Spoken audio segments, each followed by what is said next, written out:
Good evening from New York. I'm Alicia Menendez in for Chris Hayes. While star witness Michael Cohen testified against Donald Trump at his New York trial yesterday, the former president was joined by quite the entourage of defenders. Now, according to reporting from Rolling Stone, quote, in the early days of the trial, the former president was infuriated by the lack of visible support from his allies at the courthouse.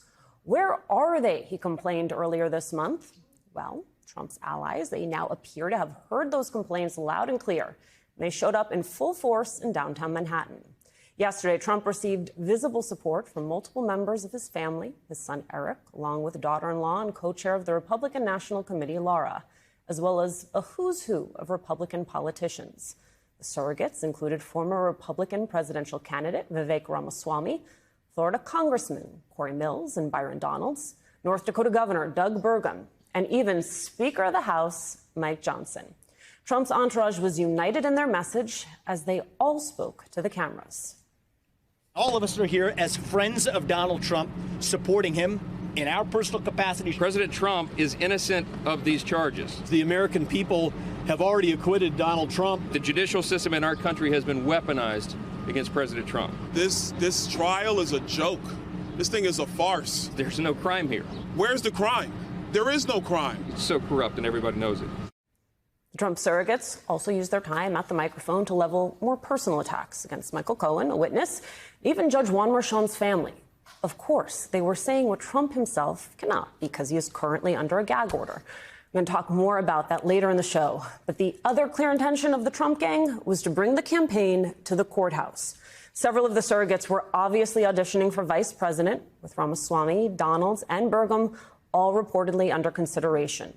The entire group, in coordinating outfits, a dark suit and a red tie, even recorded a fundraising plea for Trump's campaign, led by Lara Trump and posted to her social media account. We're here in court with President Trump standing with him, but we need you to stand with him too. Go to DonaldJTrump.com. Support President Trump in his efforts to win this election. These Democrats are nuts and they must be defeated. Anything you can give would make a world of difference. We are here fighting the good fight. They cannot win. We need your help to make America great again. Let's make America great again. And he's the man to do it. So, while Trump's entourage may have provided some moral support, politics was clearly their main purpose.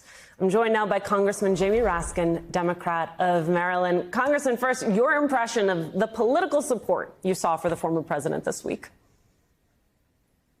Well, you know, they're all attracted to the mecca of the courthouse in order to demonstrate their complete obeisance and sycophancy to Donald Trump.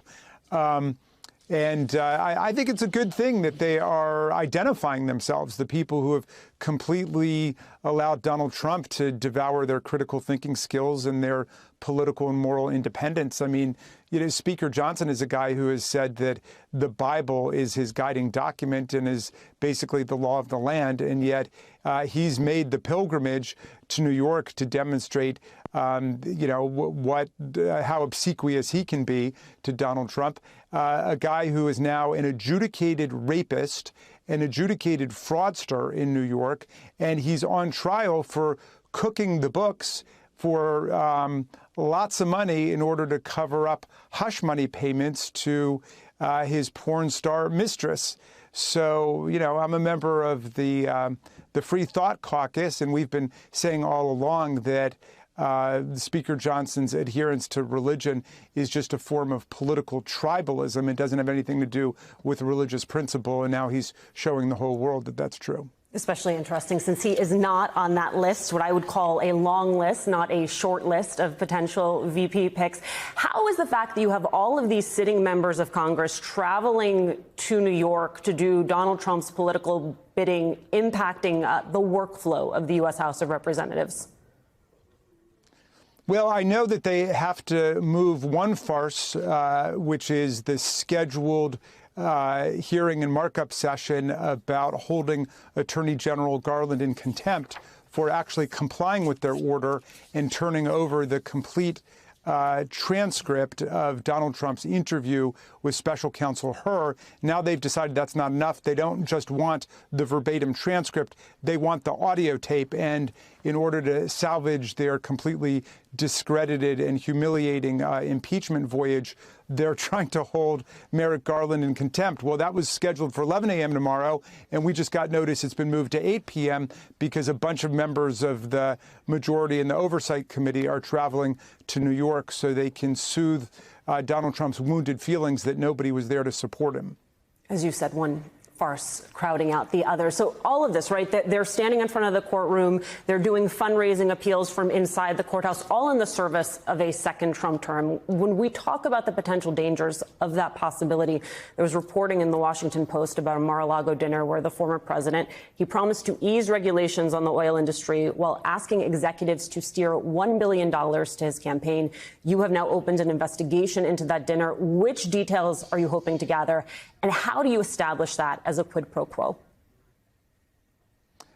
Well, it's just amazing how explicit all of this is. He's basically saying to the oil and gas execs, pony up $1 billion, which will go in some part to his campaign, but mostly probably to his lawyers and his legal expenses, and who knows how much of it makes its way back to the Trump family. But in any event, he's saying, give me $1 billion and I'm going to reverse the Biden administration's actions on liquefied natural gas. I'm going to, blow the roof off the house in terms of allowing you to drill wherever you want to drill and so on.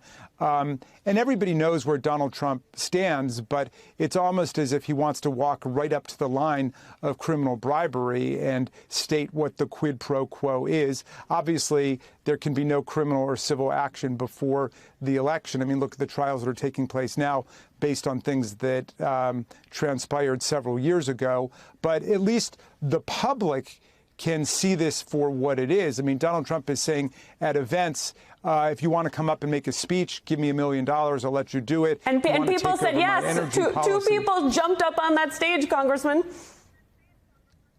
Yeah, and that in itself might be a campaign finance violation. Again, we've got a kind of dysfunctional arrangement at the FEC because the Republicans blockade any action. But, he asked for $1 million, which is more when you add it up than all of the different elements he could actually be soliciting for. But I don't want to place too much faith in the legal system, the campaign finance regime. I'm putting my faith in the people. The people have got to understand what's going on. We've got two completely contrasting schools of thought about what government is. And one says government must be an instrument for the common good for all of the people. And the other says government is a simple money-making operation, an instrument for private self-enrichment for the guy who gets in and his family and his businesses. And that's what the GOP has become. And that's the scandal and that's the shame of all of these Republicans who are, taking the Metroliner up to New York so they can prove to Donald Trump how much they love him. They may be learning the wonders of Amtrak. Congressman Jamie Raskin, thank you so much, as always, for getting us started. This morning's Consumer Price Index report showed inflation may finally be slowing down. As you heard there, the top cost of all goods in the economy came in below expectation, with year-over-year inflation coming right on target. It's a bit of good news for both American consumers and President Biden, as inflation remains a top issue for voters ahead of the November election. Senator Elizabeth Warren is a Democrat of Massachusetts. She serves on the Chamber's Banking and Finance Committees and chairs the Economic Policy Subcommittee. And she joins me now. Senator, good evening to you. This is the last report before the Fed is going to meet on interest rates. How might Chair Powell be looking at this? Oh, well, look, what he should be observing is both that inflation is headed in the right direction, which is down, but also that it's time to lower interest rates, because the problems we have on pricing right now are not problems from some kind of overheated economy. What we really have is a problem with a lot of price gouging from giant corporations, and there's nothing about Fed interest rates that is going to change that. We also know that the Fed inflation number reflects about a third of it is for housing costs. And part of the problem we have right now is that when interest rates are high, that drives up the cost of housing. Both you don't get new starts for apartments and more investment in it. And also homeowners, the costs have gone up for them. So it's time to start bringing those interest rates down. We're headed in the right direction, and we don't need them nearly as high as they are. Senator, when I talk to voters, I hear two things. I hear about housing, which you just referenced, and I hear about food. Food at home index declined 0.2%. You've called on the president to use executive authority to lower food prices. Explain to me how that would work. So understand, look, this is President Biden's, one of his central issues is to work on bringing down costs for families. And he's been very successful at doing that on junk fees. Everything from buying airline tickets to concert tickets to junk fees on check overdrafts and credit card fees. He's pushing down costs for families. The other thing he's done is he's been bringing down costs on health care. We all know about $35 insulin and the fact that seniors now spend no more than $2,000 maximum across a year on their prescription drugs. He's bringing down the cost of other prescription drugs for everyone. So that's a big one. He's canceled student loan debt for 4.5 million people. That helps bring down costs. He also has been focusing on grocery prices and has been bringing his administration to bear on this. And it's particularly here where what we see is a lot of concentration in the industry. We see basically 4 major grocery chains who just kind of own the world out there in the grocery space. And you back it up the supply chain. So it's just a couple that are doing meat processing, chicken processing, and it even goes further back. Farmers are getting squeezed because there's so much concentration they can only buy seeds from 1 or 2 suppliers. And the consequence of that kind of concentration up and down the line is that at every point where there's not real market concentration, it means that the company can say, not only are we going to pass along costs when they go up, we're going to lard on extra profits. So what we've seen, for example, in profiteering by these giant companies is that profits increased by 75%. That's not inflation. That's profits going up because these companies have figured out that when everyone's talking about inflation, that's the time to raise prices. And by the way, don't take my word for it. Take the word of the CEOs themselves who get on these quarterly calls with their investors and basically say inflation has been good to them because it's let them raise prices way above costs. And that's a problem. We want to see the president use more tools to attack it. Well, let's talk about those tools because there's actually some big news on Capitol Hill today. The FAA reauthorization bill, it passed the House. It's now headed to President Biden's desk with a provision that codified the Biden administration's automatic refunds for travelers. Well, I want you to talk to me about what it required to get that provision in there and how the traveling public's going to feel it. Oh, so this one is really good news, both for anyone who ever flies, buys a plane ticket, but it's also good news for anyone who just believes in basic fairness. So here's the deal. You buy an airline ticket, and then it turns out they just cancel your flight. You'd think you get your money back, right? Well, the airline companies, wow, there's this part and there's this part and jump through this hoop and then do a dance backwards and maybe we'll give you a credit or a voucher. And the airline companies are now sitting on billions of dollars in vouchers for flights that maybe someday customers will figure out how to cash in on. So basically, the Biden administration said, no more. And so the Department of Transportation said when an airline cancels a flight, they have to refund automatically the price that the person paid for the ticket. Unless the person wants to rebook, they're going to have to give the money back. After all, they've already got all the credit card information. They know what happened to the flight. Give people their money back. Yay, we all celebrate.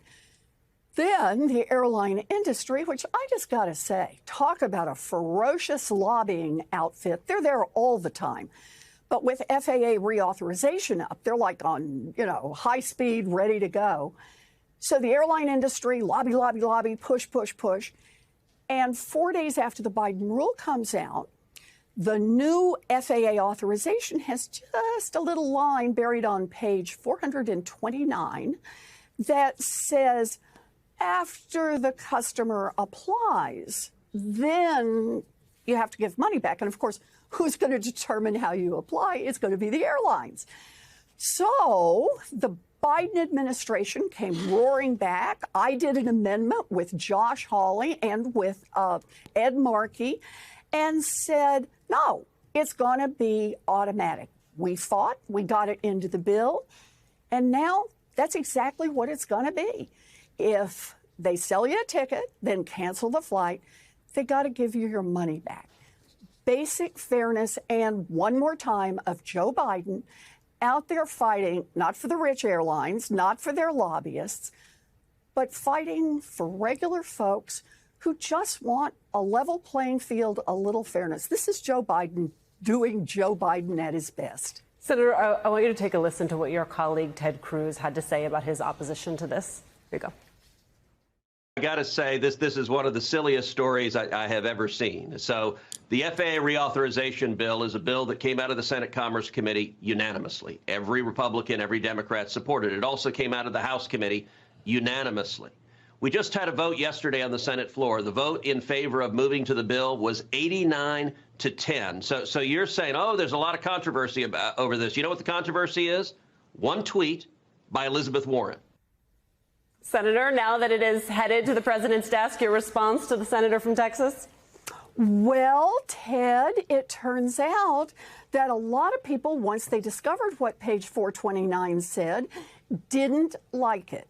And so the bill that passed the Senate, passed the House today, and is going to the President of the United States, says we're going to have automatic refunds. And I get it. Ted Cruz, he's out there pushing hard to try to help those airlines be even more profitable. And this is going to cost the airlines some money. Boo-hoo. But for somebody who thinks in basic fairness that if you don't deliver the product, you ought to have to give the money back, that's what Joe Biden thinks, and that's what we managed to get through. And I just want to be clear. It is now the law. As soon as Joe Biden signs it in, it is the law. Airlines have got to give your money back. And that's right, and that's fair, and that's what Joe Biden does for us. Senator Elizabeth Warren, as always, thank you so much for your time.